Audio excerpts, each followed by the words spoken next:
and welcome to this week's Ret Paladin discussion. And we've had some updates on the beta, so I'm going to go through those, but I'm also going to go through some of the things that haven't been announced yet but are being worked on for Ret Paladin, including Hammer of Wrath, including Crusader Strike, and also including our AoE.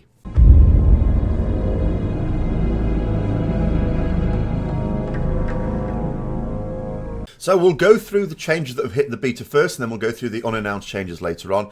So before I start, I should probably just point out what Ian Hazacosta said at the live Q&A that they just did a couple of days ago. So I've been talking recently about the fact that what we should be now is we should be into tuning. All the classes should sort of be done. But as of which their original deadline was for getting all the classes dealt with and then starting tuning, there were still some things to be announced for certain classes, but of course we didn't know whether it had all been done and we just hadn't seen the beta build or what. But Ian Hazacostas was saying in the live Q&A that what we really need to be doing now is to be moving into tuning, so you're not going to see any major changes to any classes before 8.1, which implies that at the point at which he was doing that Q&A, they hadn't actually officially started the tuning. So I'm guessing they have now, but that still means it's a couple of weeks late. Now, I suppose that should come as no surprise. We've said this before, you know, the problem was that they assumed they could just take artifact traits away, and most classes and specs, they knew a few would need changing, but most of them should be fine. That wasn't the case. So that basically means they've been up against it. I suppose we should be fortunate as Ret Paladins that the only thing we've got to grumble about is lack of utility, because, you know, lots of things seem to be working okay. So let's just go through them. So Art of War, first of all. Basically what they've done is they've made a weaker version of Blade of Wrath baseline. Now, this kills two birds with one stone in terms of the old popularity stakes, because it will be a popular move, and it is. The first one was a lot of people have been asking for Blade of Wrath to go baseline. So by doing that, albeit in a weaker form. Now, just a little point on this one. So Blade of Wrath before was supposed to be 4 procs per minute. So what they did is they made Art of War, which does exactly the same thing as Blade of Wrath did. In other words, chance to reset your cooldown on Blade of Justice, but at 2 procs per minute, real procs per minute that is. So could be buffed by haste. But it was actually doing it at 4 procs per minute, which meant when you take the Blade of Wrath talent, which I'll come on to in a moment, you were getting 8 procs per minute. It was going crazy. But that was not intended. Someone contacted the dev on that one. He went, oh, it shouldn't be doing that. And so that was hot fixed.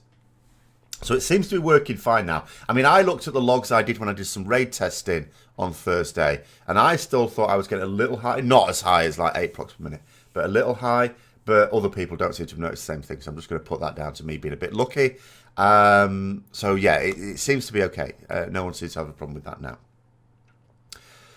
And the other problem it solves is in terms of our downtime. Now, I'm going to come on to that later as well. It seems there's a lot of philosophies Blizzard have had over this testing cycle, where they've, at the start of it, gone, right, these are our class philosophies, we're going to have this. They've pulled back from a number of them.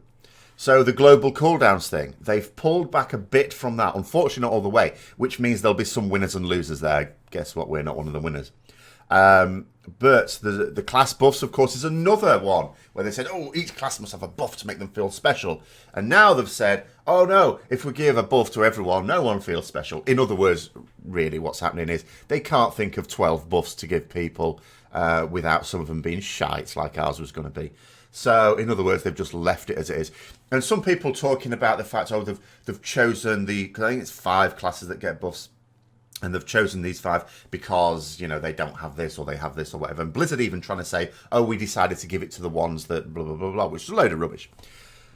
I think the reason is as simple as this. They, instead of deciding which classes should get the buffs, I think they just decided which buffs they wanted to keep. So they thought to themselves, well, we want to keep the stamina buff, we want to keep the intellect buff, we want to keep the attack power buff and the debuff for the spell power and the other attack power. And I think they just left it on the classes that already had those buffs. I don't think there was any rhyme or reason to deciding which classes got those buffs. I think it was just purely, these are the buffs we want to keep, so just keep them. And there was no, should we maybe move them around to some other classes that don't have as much? There was none of that. Anyway. So, but the downtime is another philosophy that they've moved away from. So they're easing up on that a little bit as well. Very quietly, without any announcements. Obviously, they can't announce every time they do an about face because they just look foolish. So it's just been gradually eased away. And the Art of War proc is another way of doing this. But if you think about it, if you take your Art of War and your Blade of Wrath talent now, the procs aren't any higher. I mean, you take that talent with now the baseline Art of War, it's still 4 procs per minute, which is what Blade of Wrath was before. Of course, now Blade of Wrath is a bit better. It doesn't just double the proc rate of Art of War. It also increases the damage of Blade of Justice by 25%. So, it resets the proc.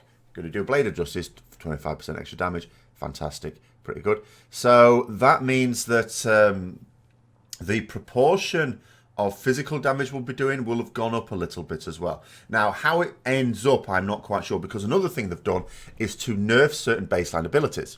Of course, one problem is people asking for Blade of Wrath to go baseline was, well, that's going to mean we're going to do too much damage. They're going to have to scale something else back. So that's what they've done. So they did a mini Blade of Wrath baseline, and they've nerfed a number of other abilities to compensate for that. But there are still some buffs to come. So, the next one that's been changed is Divine Purpose. And they've changed it along the lines that Sol Sakura was arguing for quite a while ago now. So they've done that. They've sort of been persuaded of the need to do that. So what it does now is they've actually reduced the proc rate. So it's down to a 15% proc rate, but it increases the damage of the spender you use the proc on by 20%. Now, overall, that is now a nerf a bit, but obviously, going into tuning, they can change things around. But they do have to be a bit careful because, you look at it, I actually said this myself without, really thinking properly. And this is where you have to be a little bit careful when you call for certain, because you look at a tank, you just think, well, if it's not strong enough, just buff it, just buff the numbers up. But you can sometimes have, undesirable effects of doing that. So by adding the damage boost to it, all of a sudden you should have a tuning knob that you can use to buff it up. The problem is this. So if you just keep surely they must at some point. I think probably what is more likely maybe, I haven't run Sims on this, so I don't know what's the best thing to do. But maybe they just put the proc rate back to where it was and leave it and maybe it'll work out. But if you just increase the damage too much, then you create a situation where Execution Sentence will then be too strong. So the combination of Divine Purpose and Execution Sentence. Now, there's 2 issues here when you buff one talent and it makes another talent more powerful. One is that means you're going to take that combination of talents because that becomes really strong. Now, if it's simply the case that a talent adds synergy to another talent, I think that's okay. I don't think Blizzard have a problem with that. I know that our designer Cephas doesn't have a problem with that. The issue becomes if that combination becomes much more powerful than other talent combinations, and therefore it's the one you have to take. So you end up in a situation just like we've been in Legion, where it's like, well, you've got to take these talents. At least in this city, like in single target, because Execution Sentence, of course, is very single target focused. It's not useless in AoE, but it's, of course, much more powerful in single target. So, yeah, you do have to be a little bit careful there. It's not a simple case of just calling for it. Oh, well, just buff it, what's the problem? Because I know a lot of people think that. They say, well, why don't they just buff it? It's easy, isn't it? Make the number higher until it's at the same level. It's because it has those unintended effects. So yes, baseline abilities have been nerfed a bit. Now, one thing that has been buffed is you may have noticed our AoE row, you may not have done. So Wake of Ashes has been buffed, Consecration has been buffed. People have noted that AoE has been a bit weak of late, and it has. They're not intending it to be weak. They're not intending us just to be single target monkeys. We are not intended to have weak AoE. So at the moment, they've buffed Consecration, Wake of Ashes. They also buffed Divine Judgment as well. So what Divine Judgment did is every time you use a spender, then you, on a target, hits a target, then you gain a stack for Divine Judgment. So your next Judgment does extra damage. And it was 15% extra damage for every extra stack. And you could stack it up to 15 times, which, of course, between Judgments is not really going to work ideally unless you've got an AoE situation. Now, one thing to point out here, put out a couple of fires. There's been, again, some people doing Ret videos recently that haven't really been thinking them through. And there was someone saying, well, what you should do is you should delay using Judgment so you can build up a few more stacks. What? No. You use Judgment as soon as you get very, very high priority. Use it straight away. You're not wasting any stacks by delaying Judgment. In fact, you are wasting stacks by delaying Judgment. Because all that happens is you use Judgment. If you've got another spender to use, that stack goes on to the next Judgment. You don't lose it. You're only losing stacks by delaying Judgment. Because in a minute's time, you might ordinarily have got out, I don't know, 7 Judgments. If you delay it, you might only get 5 out. You're wasting stacks then. So silly.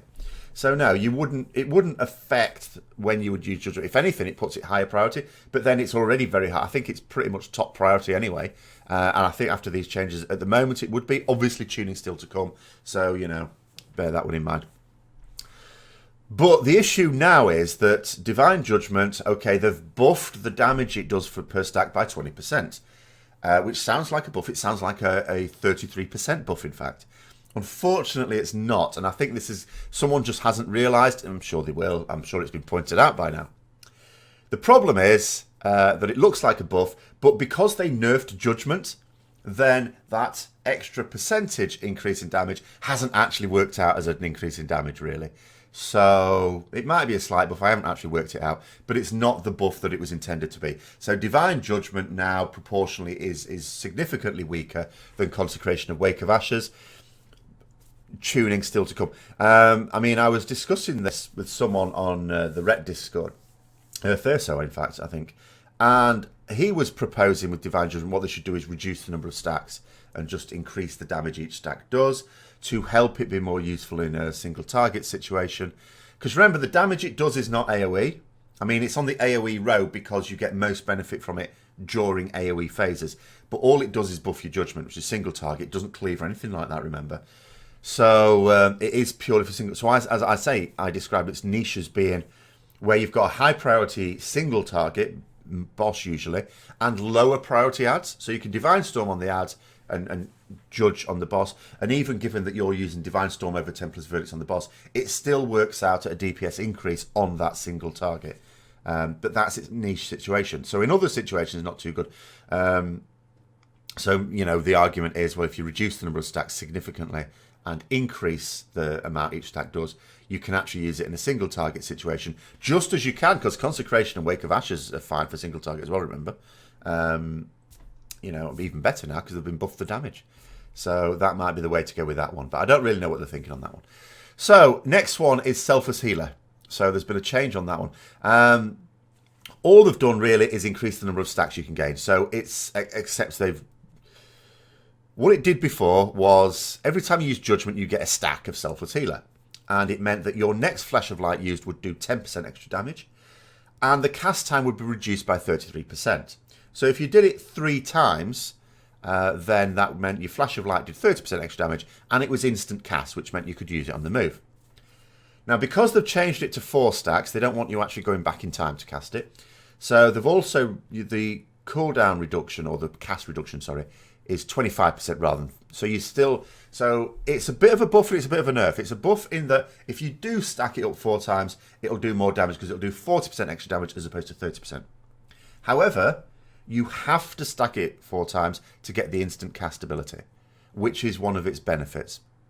So, still on the global cooldown though, of course, remember in terms of global cooldown, we've only got 2 things not on the global cooldown: Lay on Hands and rebuke or interrupt. That's it. So, Flash of Light is on there. So, again, I'm going to caution against people thinking they can throw them out and save people's life. You can't. It's even if you've got some spare global cooldowns, it's crap anyway. But it was popular. People liked it, so, that's fine. I'm not going to argue against its use. Now, in terms of a few things not announced, there's been some information come on, mate. It was quite interesting. The first of which is on Hammer of Wrath. I want to do 2 things here. First of all, explain why it is now definitive that we're not getting Hammer of Wrath baseline. That is not going to happen. There were thoughts about it, but something has come from high up, and I'm going to explain that in a minute. The other thing I want to explain is something I kept having to bite my tongue last week when I was going through the maths of it. I was trying to explain a few things about something they are thinking of doing with Hammer of Wrath, which I'm not terribly in favour of. I want to go through the details of exactly what the issue is going to be as well.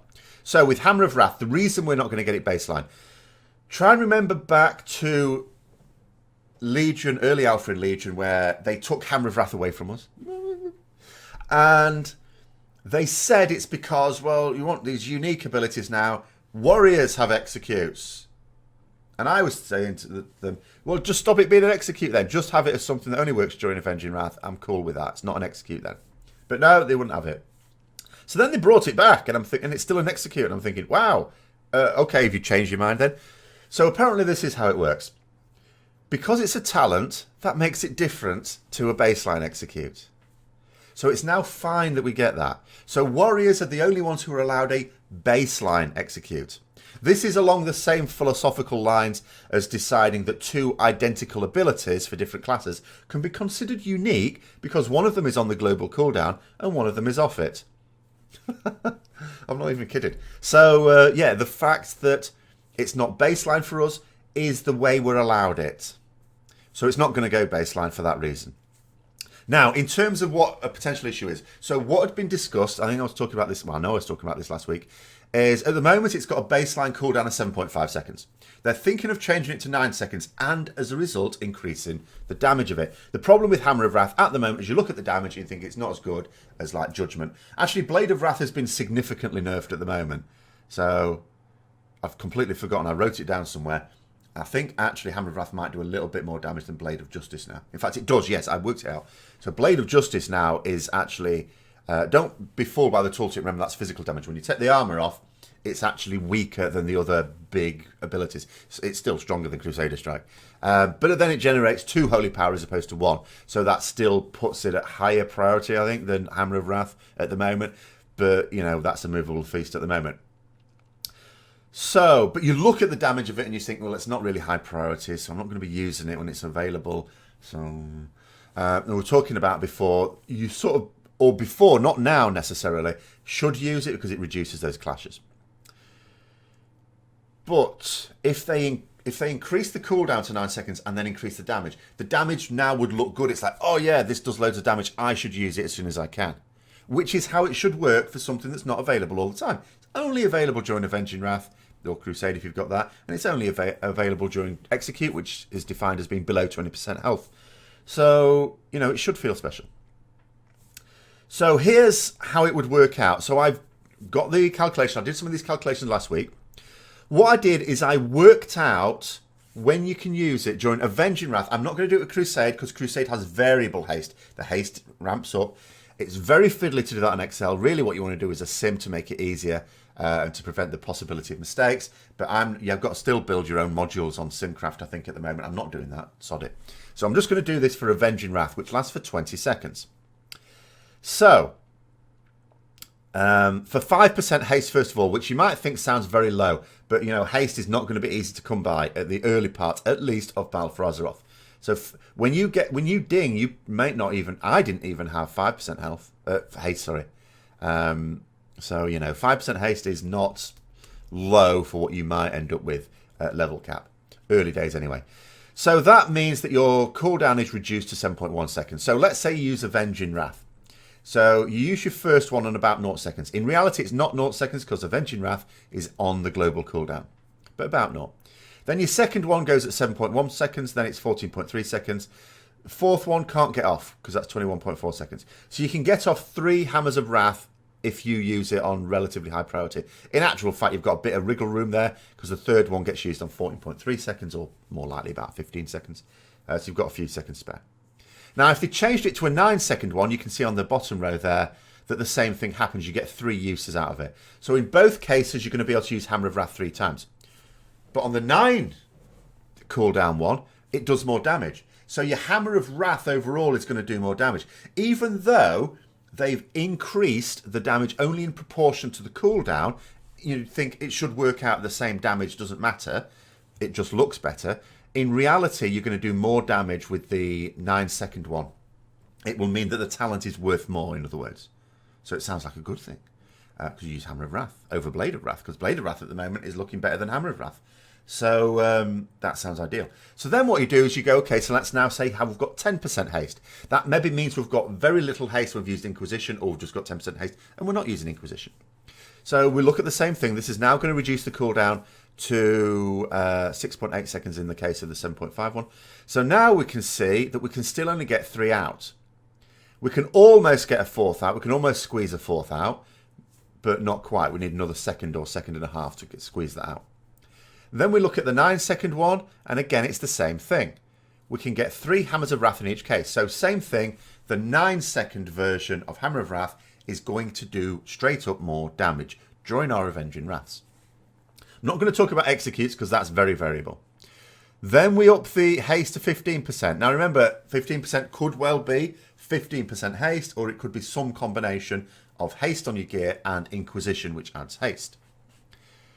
Now, at this point, again, it looks like we can get a 4th one out on the 7.5 second, but in reality we can't, because it's 19.6 seconds. Remember, in actual fact, we've got a global cooldown, which I didn't account for on these spreadsheets. I haven't forgotten about it, but I thought I can't be asked to account for that. So in reality, I know that I'm not going to realistically get that 4th one out.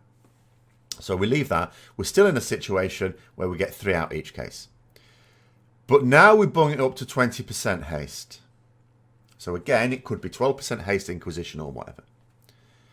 Now we can get the 4th one out. We have to use Hammer of Wrath on cooldown. We have to use it as top priority, because we've not got much time to play with here. But the global cooldown is not going to be 1.2 seconds here. So I can squeeze that 4th one out. Tight, but I can squeeze it out. But I cannot for the 9-second one. At this point, at this haste point, the 7.5 second one can get an extra one out, which means that it will overall, when you consider everything, do more damage. So here is the concern, and that it is one of those versions of Hammer of Wrath. And obviously, we don't have a choice of them. The cooldown will be whatever it is, either 7.5 seconds or 9 seconds. And it changes at certain haste levels, which also opens up, regardless of which one we get, whether it's the 7.5 second one or the 9-second one, we create a situation where when we get to the haste level at which we can squeeze an extra one out, it becomes much more powerful, because you're getting to use a 4th one, which means it's straight up 33% more damage. And the danger here is we end up with a situation where, depending on your haste level, depends on whether you should use Hammer of Wrath or not. So, you know, when people are saying, oh, should I use Hammer of Wrath on this fight? Or when they look at top pass and they go, oh, yeah, all the top pass using Hammer of Wrath, maybe I should. It's going to be one of these things where actually maybe you shouldn't, because your haste isn't high enough to use it. It's not going to be, you know, comparing it to Blade of Wrath. Blade of Wrath, okay, Blade of Wrath also increases based on your haste, but it doesn't have that haste point, that break point, in the same way that Hammer of Wrath does. So to my mind, the obvious solution to this was to make Hammer of Wrath baseline, because then it doesn't really matter. It's just a straight up situation of a haste breakpoint. Haste breakpoint with a baseline ability is just what it is. It's like, oh great, we get an extra one out of it. Fantastic. So it maybe means you want to aim for certain haste levels. Haste breakpoint and a talent means you create a situation where if you've got this range of haste, you never take that talent because it's never going to be strong enough. This range of haste, you must take that talent. It's stronger than the others, just based on your haste. I don't like that much. But of course, like I've just said, they're not going to make it baseline because, you know, oh yeah, it'd be too similar to, you know, Warriors Execute then. And it's like, but it'd be the same ability. Ah, yes, but there's difference between baseline and talent. So, you know, whatever. Right, in terms of other things they haven't yet announced, or, well, I say yet announced, I don't think they would ever publicly announce that decision on the Hammer of Wrath one. First of all, finishers are to be buffed a bit. At the moment you look at things, it is intended that our finishers are going to get buffed a bit. So, again, another reason to sort of tune down the baseline builders, basically. So they want our finishers to be... Because at the moment they're not really. I mean, we're still in a cycle, obviously, of building and spending. But our spenders don't feel particularly special. It's just another type, you know, of ability. AoE is also going to be increased. Now, as I say, they've already started that, because they've already done the AoE row. They've buffed it a little bit, although, as I said, Divine Judgment didn't really benefit from that yet. And I don't know what that means exactly for Divine Storm. I don't think it necessarily means that we're going to be able to use it on 2 targets. But even that may be a little bit up in the air. Again, it's another philosophy they had of having 2 target specialists. Because there's been already 3 major class-wide philosophies that they've pulled back on, not necessarily completely abandoned, but pulled back on. It may also be that there's actually a 4th, and maybe, you know, this idea of 2 target specialists is also gone. But I don't know that. It may still work out. Because, you know, they're not just going to buff Divine Storm, they're going to buff Templar's Verdict as well. It still may be that Divine Storm is just a 3+ target thing, except with Divine Judgment, sorry. So we'll just have to hang fire on that one to see what they decide. Now, on to downtime. That is one, as I say, they're pulling away from. I know another thing that they've been thinking about recently is to help that out is to reduce the recharge time of Crusader Strike. But I don't know if what they're wanting to do is to see how this Art of War works out. Because the Art of War baseline proc is also reducing that downtime. Now, I have to say this as well. So I was doing the heroic raid testing on Thursday. I took Zeal and Blade of Wrath. Okay. So that would have meant that, you know, my downtime would have been fairly okay there. Now, but I didn't have a Horde Paladin at level cap. So what I did was I just used the one I had, which I think was level 114 at the time, which of course meant I had all my Mythic and Taurus gear. It just sort of scaled it up. So the baseline haste I had when I was scaled up to level 120 was 11%. Now that's significantly higher than I think I would actually have when I first go into Heroic Uldir. And I took Inquisition as well, so that meant overall I had 19% haste. So, okay, that's... And I think they're going to probably reduce their haste contribution of Inquisition as well. They just haven't yet, but, you know, I think we've maybe only just started tuning. So, what I'm saying is I think I had higher haste than we're probably going to do at the same point when it goes live. But the downtime sort of felt manageable. It felt okay. It didn't feel excessive. There were bits of downtime there, but it didn't feel excessive. So I have to say it sort of felt okay at that haste level. But whether it feels okay at much higher haste levels, hopefully, you know, when I've leveled up my character. I mean, for example, we're going to do some normal tonight. And my character's leveled up another few levels. So that would mean the haste will have come down again still. Maybe if I don't... I quite like Inquisition, though. I know some of you really hate Inquisition. I really don't know why. I like Inquisition. I'm not just going to take it because it's it's testing tonight. I don't care about which talents are the strongest. I do quite like Inquisition. So I was thinking of maybe I'll take Divine Purpose, but now I'm thinking, no, I won't. I'll take Inquisition. But my haste will still be lower than it was on Thursday, so I'll compare it and I'll see if it still feels okay. So it might be that they're just going to see, does it still feel okay? If it doesn't, then it might be that they do reduce the recharge time on Crusader Strike, because they are certainly prepared to reduce that downtime again. Whether they're prepared to reduce it right down to where it is in Legion, which is typically about 5% of your time is downtime waiting for stuff, as opposed to the between 10 and 15%ish that it has been, I don't know. So that's what we know so far in terms of what they've announced and what is very apparent and what is not. Do remember, if you're not in the beta and you want to try some of these things out, the PTR is now live and those class changes are in there. People have pointed out that the PTR patch is of a more advanced version than the beta one, but it doesn't include more advanced versions of the class things there. So they seem to be the same. I think it's just a more advanced version because of the pre-expansion stuff that's in it that's not really available to the same extent in the beta. So I hope you enjoyed the video. If you did, don't forget to like, comment, subscribe, and share with other people who might also be interested. And until next time, I'll see you later.